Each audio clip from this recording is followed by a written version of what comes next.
So you're craving really bad. You're going out with friends, or there's a holiday or birthday or some type of celebration coming up, and you're looking to have a cheat meal, or maybe you've just had a big cheat meal. What does that do to your body?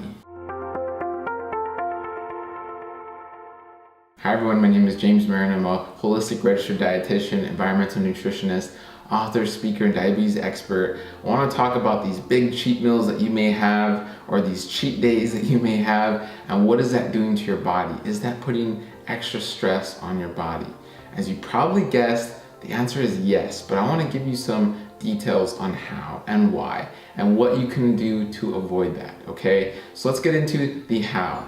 Let's say it's a fried food or a big juicy burger or fries, and sorry if I'm making you hungry, or a big ice cream sundae with fudge and whipped cream and all that. Let's say you really go all out.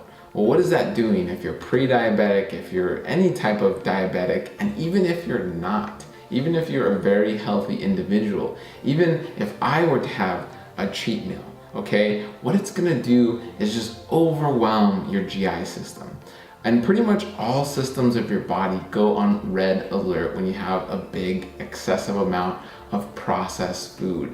This can be processed animal food, processed grains, which processed sugar and processed fat, you name it. This excessive amount of processed food overall is not natural.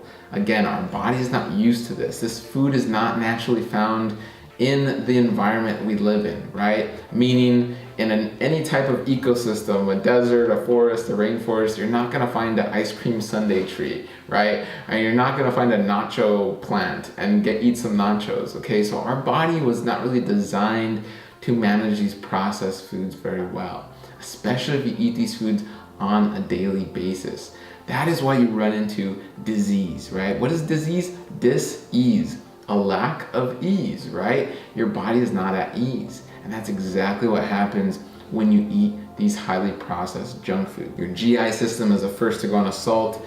It triggers inflammation. It triggers a bunch of blood going to your GI system to manage all that. Let's say you're having gallstone issues or kidney issues or pancreas issues, because remember, your pancreas not only creates insulin, it also creates important chemicals to digest food.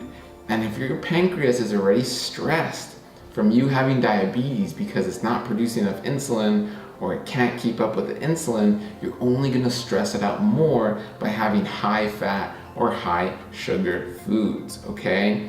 And so that is huge. Again, you're pretty much going to assault all systems, right? Including your GI, your pancreas, your kidneys, because they then have to filter all of this junk food and all the byproducts of the junk food. They're filtering it from the blood because, again, all this fat, possible endotoxins and inflammation promoting chemicals are going to go in your bloodstream. Now your cardiovascular system, your arteries and your capillaries kind of get a little frozen. There's some research to show that they kind of stiffen up, they freeze, especially with high fatty meals. And again, a lot of times if your blood's already full of sugar because you're diabetic, there's a lot of oxidation going on. So again, all this is not good. And then you throw in some fat in the mix, that's gonna further build up your atherosclerosis, right? And that calcification on your arteries, and it's gonna make it harder for your arteries to actually move and function and work normally. If you haven't guessed by now, it's not good, okay? Now, if you are a healthy person, it's okay to do it once in a while. If you're not, if you're diabetic and going through lots of complications, it's not really worth it to do a big cheat meal, okay? Especially not daily and not really weekly. I would do it maybe once in a while, if anything, and keep it very special. And this is where I get into context, right? Are you alone in your home eating pizza and having soda, or are you with your family celebrating a birthday, right?